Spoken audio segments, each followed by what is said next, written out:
বন্ধুরা, আজকে আপনাদেরকে আমি ইনসার্ট মেনুর অধীনে স্ক্রিনশট কিভাবে নিতে হয় সেটি দেখাবো। অনেক ক্ষেত্রে আপনারা কোনো একটি ডকুমেন্ট সেভ করতে পারছেন না, বা ওয়ার্ডের পেজে অন্য একটা ডকুমেন্টের থেকে কিছু ছবি বা ওয়েবসাইট থেকে কিছু একটা ছবি এখানে পেস্ট করবেন, সেটা করতে পারেন না। সেই ক্ষেত্রে কি করতে হয়, আপনাকে স্ক্রিনশটের প্রয়োজন হয়। তো আমরা দেখে আসি যে কি স্ক্রিনশট কিভাবে নিব। স্ক্রিনশট যেটা নিব সেটা আগে অন রাখতে হবে। তো আমি ধরি আমার এইখানে যে ওয়েবসাইট আছে এইখান থেকে আমি কিছু তথ্য সংগ্রহ করতে চাই। তো এইটা আমি ছবি আকারে পাঠাবো, বা ছবি আকারে আমি ওয়ার্ডের পেজে নিব। সেই ক্ষেত্রে কি করব, আমি যে এরিয়াটুকু আমি নিব সেই এরিয়াটুকু আগে সেট করে নিব।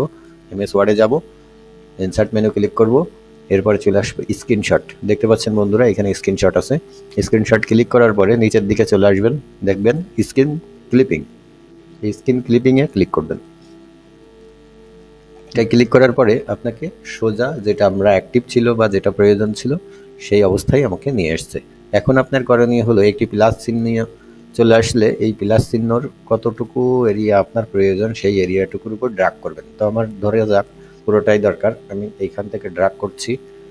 ড্রাগ করে বন্ধুরা এই পর্যন্ত আমার লাগবে, ঠিক যে পর্যন্ত আমার লাগবে সেই পর্যন্ত আমি রেখে ছেড়ে দেব।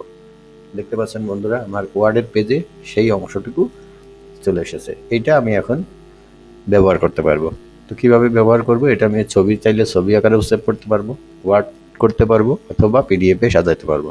তারপরে প্রয়োজন অনুসারে আপনি যে কাউকে পাঠাতে পারবেন বা প্রয়োজনে প্রিন্ট করতে পারবেন।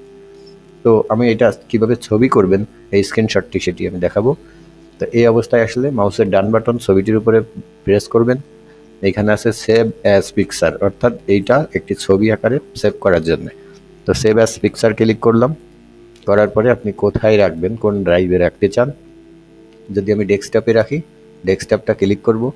করার পরে এইখানে আসব, সেভ অ্যাজ টাইপে এসে আমি এটা ফরম্যাটটা চেঞ্জ করে দেবো। আমি এটা জেপিইজি ফাইল, এটা দেখতে পাচ্ছেন, এটাই একটি ক্লিক করব এবং এই ছবিটা কি নামে দেব। তো আমি একটা দিলাম ওয়েবসাইটের অ্যাড্রেস বা আমরা ট্র্যাক লিস্ট, এটা লিখে আমি সেভ করব। তাহলে এটা আমার একটি ছবি আকারে কন্ট্যাক্ট লিস্ট যে নাম দিয়েছিলাম সেই নামে সেভ হয়ে গেছে। আমি এটা অন করছি। অন করে বন্ধুরা দেখতে পাচ্ছেন আমার এই তালিকাটা একদম ক্লিয়ারলি দেখা যাচ্ছে। আপনি এটা পরবর্তীতে ব্যবহার করতে পারবেন। ভিডিওটি কেমন লাগলো আপনারা শেয়ার করবেন, কমেন্ট করবেন, লাইক দিবেন। তো এত সময় আমার ভিডিও দেখার জন্য আপনাদের অসংখ্য ধন্যবাদ।